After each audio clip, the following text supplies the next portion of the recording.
Some say the motivation is the belt. Some say motivation is the trophy. Well, I say motivation is the money for me. Because the money was able to retire my mother, put my dad in a comfortable position, put my kids in the best area. I come from a rough background. I come from a rough area. Because if you think small, small things happen. I always dream big. I always believe. I believe in my team. I believe in these fighters. I mean, everything you got on costs money. Everything you do costs money. You can't take your wife on a date for free. And I'm a good person. And I call a spade a spade. Money don't make me, I make money. And without money, I'd be the same person. I fought so many fights for free. You know, I'm always thinking, how can I get better? How can our company grow? How can I continue to teach people around me how to fish? And I don't want to fish for them. We teach you how to become entrepreneurs. And if we can't, we want you to be the best that you can be if you're up under the banner.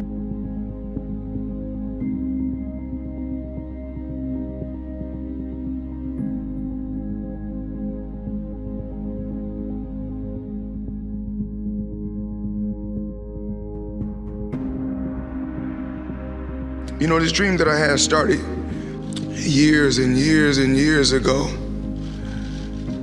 You know, no matter what my dad did, you know, because he done whatever he had to do to give me a finer life, to give me a better life, to give me the best life that he could give me. And everything happens for a reason. Even when my dad was incarcerated and he went away, I still would hear his words in the back of my mind. Continue to work hard. Nothing is gonna come easy. I worked hard, I worked extremely hard to get to this point. And every day I know I'm blessed. I'm truly, truly blessed. And I don't take anything for granted. And nobody in here can take anything for granted. Yes, everyone sees, you know, us on All Access, or when I was with HBO 24/7, they see all the flashiness, all the shit talking, the trash talking. I had a game plan. And when I say TBE, it's no disrespect to no legendary champion, because every fighter that's in this room has to feel that he's the best. If not, you in the wrong sport. People don't understand what it takes. These young fighters come in the gym at 4 and 5 in the morning and work and bust their ass. Because their ultimate goal is to surpass y'all legends, because they want to become legends. It was written in the history books for all of us to be here today. For me to speak my mind and say what I want to say. For me to speak from the heart. Every day, I would come home and watch every legendary champion. Every champion. Larry Holmes, Sugar Ray Leonard, Marvin Hagler, Mike Tyson, Roberto Duran, Michael Dokes, Eddie Mustafa Muhammad. I mean, this list goes on and on. And I always wanted to, you know, it wasn't one fighter I wanted to be like. Some days I wanted to fight like Leonard. Another day I want to fight like Hagler. But then I want to have a style like Tommy Hearns. But then I want to be a killer like Mike Tyson.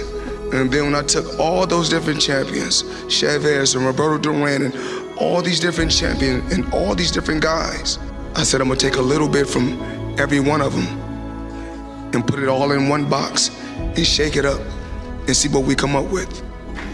And being a champion, I think that even though I transcended and changed the sport of boxing, but being a champion is not just receiving a lot of money or receiving a belt, because I did it thousands of times for free.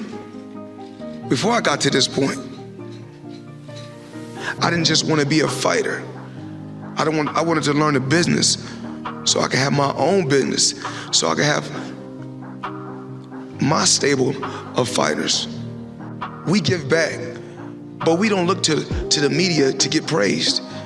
As long as God know we doing a good deed, because when I go do deeds and I don't glorify it to everyone else, I get blessed when I get in that square circle. That's why I keep winning.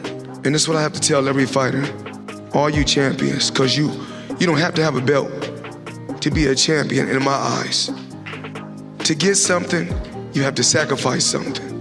And what I did, I put everything aside my whole life. Boxing has always been first. I never focus on anything but the guy that's in front of me. Because when it comes down to it, I always said this for many, many years, the fans cannot fight for you. And one thing I know I can do, I can fight. So the fans, when they shout, scream, I don't worry about nothing. I just, keep my composure and stick to the game plan.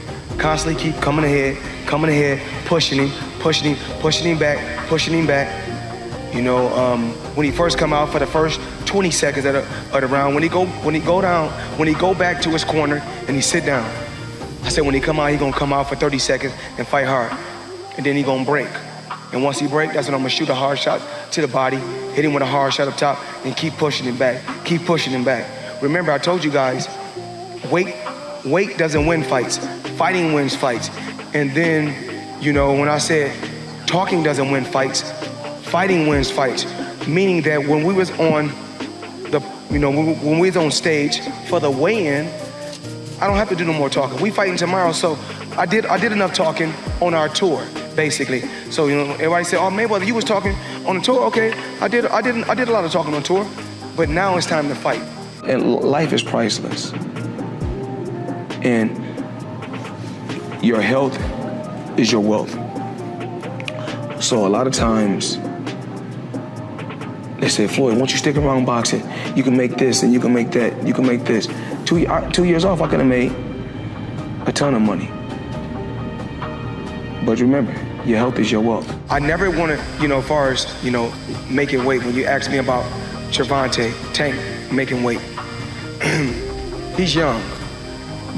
But when I was young, I think I would have made those same mistakes if I didn't have my father in my life.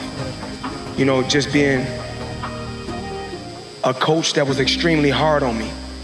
I think that if he didn't discipline me in boxing, I don't really know where, how my career would have played out. I didn't want to slack, and I didn't want to seem irresponsible or not disciplined. So that's why I always you got to sacrifice something to get something. So that's why I've always made sacrifices to get to a certain level. And to get to the pinnacle, you got to make sacrifices, and that's what I did. My ultimate goal was to become a $100 million fighter. Once I seen guys like when Mike Tyson, and I seen it myself with my own eyes. When I seen that Bentley at the boxing gym, and I seen that diamond Rolex, I said, I want that. And I knew what it took. So I know when my opponent is asleep, I'm out there at 4 or 5 in the morning, chopping trees, working, to this day. Because I can retire today. I'm well off, very comfortable. But I got the will to win.